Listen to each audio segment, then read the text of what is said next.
धन्ना जी करके भगवान के भक्त थे, छोटे से थे। घर में संत आए, संत शालिग्राम भगवान की सेवा करते थे।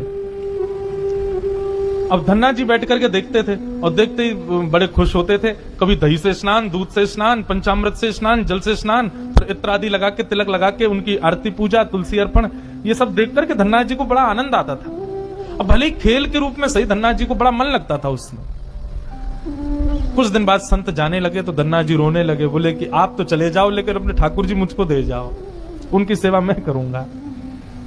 अब तो इतना रोए, इतना रोए, इतना रोए धन्ना जी कि संत का निकलना मुश्किल हो गया। तो संत ने क्या किया, रात्रि में धन्ना जी सोए तो बाहर से काला काला एक पत्थर ले आए और उस पर इत्र आदि लगा के, उसको तिलक विलक लगा के उसको सिंहासन पर बैठा दिया और अपने ठाकुर जी को नीचे बैठा दिया। धन्ना जी सुबह बोले, संत जी आप मत जाओ, छोटे बालक। संत बोले, अच्छा देखो, अंदर आओ मंदिर में। मंदिर में गए तो बोले, देखो वो तो सिंहासन पर ठाकुर जी बैठे और नीचे हमारे ठाकुर जी बैठे, बताओ तुमको कौन से चाहिए। धन्ना जी बोले, मैं तो सिंहासन वाले लूंगा, बड़े वाले ठाकुर जी मेरे। बोले ठीक है, तो उनकी सेवा करो, अब हमको जाने दो। अपने शालिग्राम जी को लेकर के संत चले गए।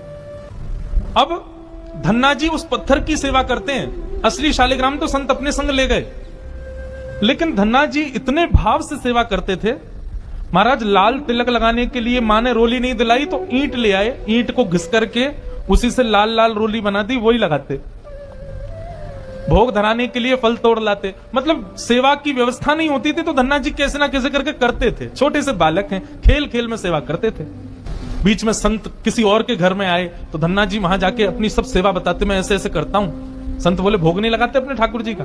बोले भोग। बोले तुमको भूख लगती है? बोले हाँ, ऐसे ठाकुर जी को भी भोग लगाना चाहिए ना। छोटे बालक को ऐसे ही समझा दिया। अब तो धन्ना जी ने माँ से आज बढ़िया खिचड़ी बनवाई, कड़ी बनवाई, रोटी सब्जी बनवाई और भोग लगा के ले गए ठाकुर जी के पास। संत ने बताया था पर्दा करके भोग लगाना।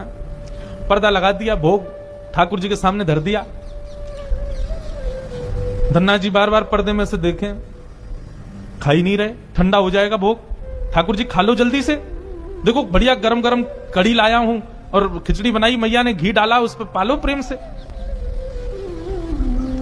बहुत देर हो गई, ठाकुर जी नहीं पाए तो धन्ना जी वहीं लेट गए। बोले आप नहीं पाओगे तो मैं भी नहीं पाऊंगा, मैं भी भूखा ही रहूंगा फिर। अब इतना सहज सरल प्रेम धन्ना जी का।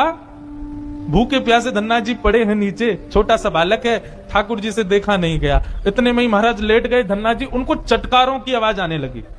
चटकारे जैसे कोई आदमी को ज्यादा स्वाद आए तो अपनी उंगलियां चाटता है ना, तो जब चट चट आवाज आती है चाटने पर, ऐसे चटकारों की आवाज आई। धन्ना जी बोले, ये चटकारे कहां से आ रहे हैं? जैसे ही पीछे देख